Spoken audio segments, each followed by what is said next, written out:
کیسی اذیت کا باعث بن رہا ہے. میں ایسے لوگوں کو جانتا ہوں جن کو ملک چھوڑنا پڑا, ایسے لوگوں کو جانتا ہوں جن کے کاروبار تباہ ہو گئے, ایسے لوگوں کو جانتا ہوں جن کے ساتھ یہ زیادتی اس درجے میں ہوئی کہ ان کے گھر پورے کے پورے برباد ہو گئے. تو یہ معاملہ ہم اگر اس طریقے سے کریں گے تو یہ چیز رسالت مآب صلی اللہ علیہ وسلم کے احترام کا باعث نہیں بنے گی.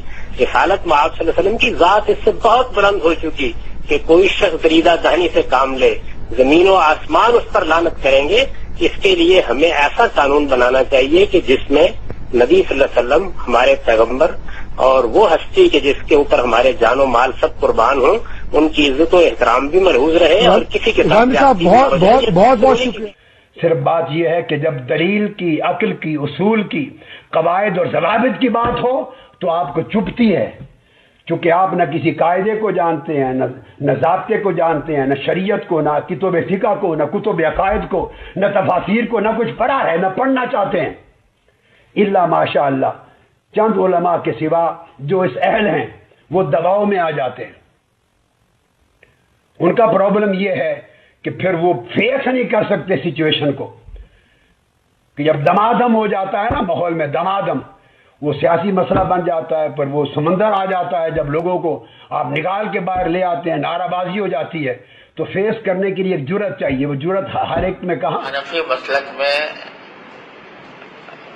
گستاخی کی سزا قتل نہیں ہے, بلکہ کوئی بھی حاکم اپنی ضوابطیت کے مطابق جو سزا تجویز کرے وہ کر سکتا ہے. سمجھے نا؟ الا یہ کہ مسلمان ہو تو مسلمان اس سے مرتد ہو جائے گا, مرتد کی سزا قتل ہوتی ہے. اور غیر مسلم اگر کرے گا تو غیر مسلم جو ہے اس کی سزا قتل نہیں ہے, کوئی اور سزا اس کو دی جائے گی. حنفیہ کا مطلب یہ ہے. اس کہنے سے آیا گستاخی ہوتی تھی یا نہیں ہوتی تھی یہ بات محل نظر ہے. جب تک کہ پورے واقعات سامنے نہ ہوں اس وقت تک یہ بات, کیونکہ جس طرح گستاخی کرنا نبی کریم صلی اللہ علیہ وسلم کی شان اقدس میں یہ بہت بڑا جرم ہے, تو اس جرم کے ثبوت کے لیے بھی احتیاط کی ضرورت ہے کہ واقعی کسی نے یہ جرم کا ارتکاب کیا یا نہیں کیا. نبی کریم کا گستاخ بھی جنت میں جائے گا. یاد رکھیں کہ یہ جو کہا جاتا ہے کہ گستاخ رسول کی توبہ مقبول نہیں, اس کا مفہوم اچھی طرح سمجھ لیں. اس کا مطلب یہ ہے کہ اگر کوئی گستاخی رسول کا مرتکب ہوگا تو حاکم اسلام اس کو معافی نہیں دے گا, قتل ضرور کرے گا. یہ مطلب ہے کہ اس کی توبہ قبول نہیں. کا کیا مطلب؟ کہ اس کو ضرور قتل کیا جائے گا, چاہے یہ اللہ کی بارگاہ میں توبہ کر لے. یہ دنیاوی حکم کے اعتبار سے. اور اخروی حکم کے اعتبار سے یہ ہے کہ اگر کسی سے گستاخ رسول سرزد ہوئی اور وہ سچے دل سے تائب ہو گیا اور اس نے بعد میں اپنے اعمال کی اصلاح کر لی, بعد میں کوئی وہ گستاخی کا مرتکب نہیں ہوا, تو وہ مومن ہے, انشاءاللہ اللہ کی رحمت سے داخل جنت ہو جائے گا. تو گستاخ رسول کا ارتکاب کرنے والا قطعی جہنمی ہو گیا, ایسا معاملہ نہیں ہے. اگر وہ توبہ کرنے میں کامیاب ہو جائے گا تو دنیا میں تو اس کی توبہ کو ہم مقبول نہیں مانیں گے, نہیں میں تمہیں قتل ہی کرنا ہوگا چاہے تم نے توبہ کر لی. اور اخروی معاملے کے اندر یہ حسن ظنی رکھیں گے کہ اللہ تعالیٰ اس کو معاف فرما دے گا.